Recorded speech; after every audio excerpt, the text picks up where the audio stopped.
तो hello everyone, कैसे हो सब। क्लास हम आपको पढ़ा रहे थे, कौन सा चैप्टर आपका पढ़ा रहे थे? गद्य भाग में पढ़ा रहे थे संदेह। संदेह पाठ पढ़ा रहे थे साहित्य सागर में गद्य का। ठीक है, तो हम पढ़ा चुके थे कि इस समय मुझे क्षमा कीजिए, आवश्यक काम है। ये कहानी जो है श्यामा को रामनिहाल सुना रहे हैं। पुरुष के मुख पर की रेखाएं कुछ तन गई। स्त्री ने कहा, अच्छा है, आप काम कीजिए, हम लोग तब तक घूम आते हैं।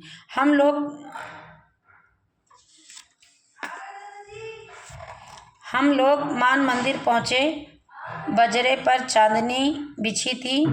पुरुष मोहन बाबू जाकर ऊपर बैठ गए। पौड़ी लगी थी। मनोरमा को चढ़ने में जैसे डर लग रहा था। मैं बजरे के कोने में खड़ा था। हाथ बढ़ाकर मैंने कहा, आप चले आइए, कोई डर नहीं।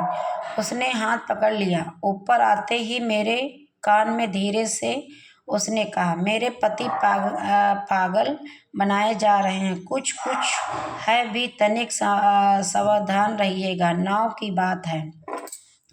मैंने कह दिया, कोई चिंता नहीं। किंतु ऊपर जाकर बैठ जाने पर भी मेरे कानों के समीप उस सुंदर मुख का सुरभित निश्वास अपनी अनुभूति दे रहा था। मैंने मन को शांत किया। चांदनी निकल आई थी। घाट पर आकाशदीप जल रहे थे और गंगा की धारा में भी छोटे छोटे दीपक बहते हुए दिखाई देते थे। मोहन बाबू की बड़ी बड़ी गोल आंखें और फिर फैल गईं।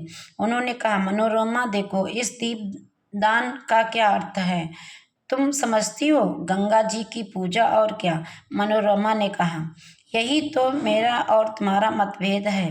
जीवन की लघुदीप को अनंत की धारा में बहा देने का यह संकेत है। आह, कितनी सुंदर कल्पना! कहकर मोहन बाबू जैसे उच्छ्वासित हो उठे। उनकी शारीरिक चेतना मानसिक अनुभूति से मिलकर उत्तेजित हो उठी। मनोरमा ने मेरे कानों में धीरे से कहा, देखा ना आपने? मैं चकित हो रहा था। बजरा पंचघाट के समीप पहुंच गया। तब हंसते हुए मनोरमा ने अपने पति से कहा, और यह बांसों से जो टंगे हुए दीपक हैं, उन्हें आप क्या कहेंगे? तुरंत ही मोहन बाबू ने कहा, आकाश भी असीम है। जीवन दीप को उस ओर जाने के लिए यह भी संकेत है। फिर हंसते हुए उन्होंने कहना आरंभ किया, तुम लोगों ने मुझे पागल समझ लिया है, मैं यह जानता हूँ। ओह, संसार की विश्वासघात माने धोखा की ठोकरों ने मेरे हृदय को विक्षिप्त परेशान बना दिया है। मुझे उनसे विमुख कर दिया है। किसी ने मेरे मानसिक विप्लवों में मुझे सहायता नहीं दी। मैं ही सबके लिए मरा क्यों करूं? अब मैं यह नहीं कर सकता। मुझे अकपट प्यार की आवश्यकता है। जीवन में वह कभी नहीं मिला। तुमने भी मुझे। मनोरमा घबरा उठी। उसने कहा, चुप रहिए, आपकी तबीयत बिगड़ रही है, शांत हो जाइए। क्यों शांत हो जाऊं? रामनिहाल को देखकर चुप रहूं? वह जान जाए इसमें मुझे कोई भय नहीं। तुम लोग छिपकर सत्य को छलना क्यों बनाती हो? मोहन बाबू के विश्वासों की गति तीव्र हो उठी। मनोरमा ने हताश भाव से मेरी ओर देखा। वह चांदनी रात में विशुद्ध प्रतिमा सी निश्चेष्टा हो रही थी। उसमें हलचल ना होना, निश्चेष्टा मतलब उसमें कोई हलचल नहीं हो रही थी। मैंने सावधान होकर कहा, माँ जी, अब घूम चलो। कार्तिक की रात चांदनी से शीतल हो चली थी। नाव मान मंदिर की ओर घूम चली। मैं मोहन बाबू के मनोविकार के संबंध में सोच रहा था। जो मन में उनके सवाल हो रहा था, उसको मैं सोचने लगा। कुछ देर चुप रहने के बाद मोहन बाबू फिर अपने आप कहने लगे, ब्रज किशोर को मैं पहचानता हूँ। मनोरमा, तुमने तुम्हारे साथ मिलकर जो षड्यंत्र रचा, मुझे पागल बना देने का जो उपाय हो रहा है, उसे मैं समझ रहा हूँ। तो ओह, आप चुप ना रहिए, मैं कहती हूँ यह व्यर्थ का संदेह आप मन से निकाल दीजिए, या मेरे लिए संख्या मंगा दीजिए, छुट्टी हो। संख्या का मतलब होता है विष। मंगा दीजिए, मैं उसे खा लूँ और आपको संदेह से छुट्टी मिल जाए। स्वस्थ होकर बड़ी कोमलता से मोहन बाबू कहने लगे, तुम्हारा अपमान होता है। सबके सामने मुझे यह बातें नहीं ना कहनी चाहिए, यह मेरा अपराध है। मुझे क्षमा करो मनोरमा। सचमुच मनोरमा के कोमल चरण मोहन बाबू के हाथ में थे। वह पैर छुड़ाती हुई पीछे खिसकी। मेरे शरीर से उसका स्पर्श हो गया। वह क्षुब्ध और संकोच में उब चुभ मतलब आशा और निराशा की अवस्था। रमणी जैसी किसी का आश्रय पाने के लिए व्याकुल हो उठी थी। मनोरमा ने दीनता से मेरी ओर देखते हुए कहा, आप देखते हैं ना, देखिए मेरे पति मुझसे मतलब किस तरह बदतमीजी से बात कर रहे हैं। सचमुच मैं देख रहा हूँ। गंगा के घोर धारा पर बजरा फिसल रहा था, नक्षत्र बिखर रहे थे और एक सुंदर युवती मेरे आश्रय को खोज रही थी। अपनी सब लज्जा और अपमान लेकर वह दुर्वाह संदेह भार से पीड़ित स्त्री जब कहती थी कि आप देखते हैं ना, तब मानो मुझसे प्रार्थना करती है कि कुछ मत देखो, मेरा व्यंग उपहास देखने की वस्तु नहीं है। मेरे पति मेरा मजाक कर रहे हैं। मैं चुप था। घाट पर बजरा लगा। फिर वह युवती मेरा हाथ पकड़कर पौड़ी पर से संभालती हुई उतरी और मैंने एक बार न जाने क्यों धृष्टता से मन में सोचा कि मैं धन हूँ। मोहन बाबू ऊपर चढ़ने लगे। मनोरमा के पीछे पीछे था। अपने पर भारी बोझ डालकर धीरे धीरे सीढ़ियों पर चढ़ रहा था।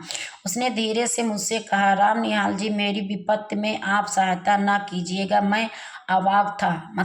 अवाक का मतलब था कि मैं बिल्कुल, मेरे पास कोई शब्द नहीं था। श्यामा ने एक बार गहरी दृष्टि से राम निहाल को देखा। वह चुप हो गया। श्यामा ने आज्ञा भरे स्वर में कहा, आगे और भी कुछ है या बस इतना ही, कुछ और बोल दीजिए। राम निहाल ने सिर झुकाकर कहा, हाँ और भी कुछ है।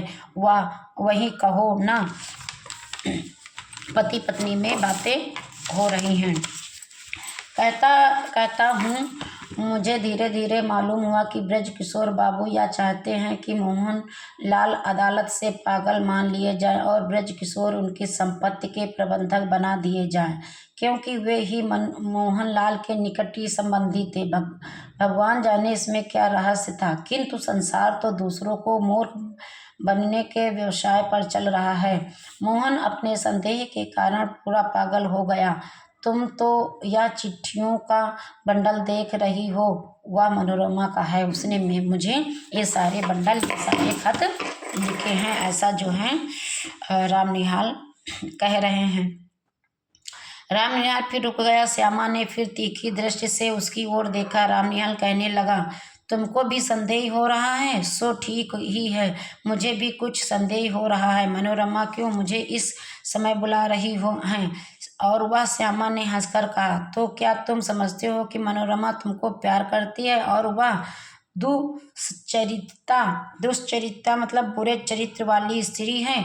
छी राम निहाल, यह तुम क्यों सोच रहे हो? देखो तो हाथ में यह कौन सा चित्र है, क्या मनोरमा का ही है? कहते कहते श्यामा ने राम निहाल के हाथ से चित्र ले लिया। उसने आश्चर्य भरे स्वर में कहा, अरे यह तो मेरा ही है। तो क्या तुम मुझसे प्रेम करने का लड़कपन करते हो या अच्छी फांसी लगी है तुमको? मनोरमा तुमको प्यार करती है और तुम उसको। मन के विनोद के लिए तुमने अच्छा साधन जुटाया, तभी कायरों की तरह यहाँ से बोरियां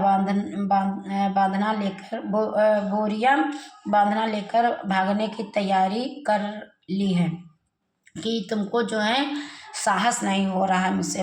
राम निहाल हतबुद्धि अपराधी सा श्यामा को देखने लगा, जैसे उसे कहीं भागने की राह ना हो।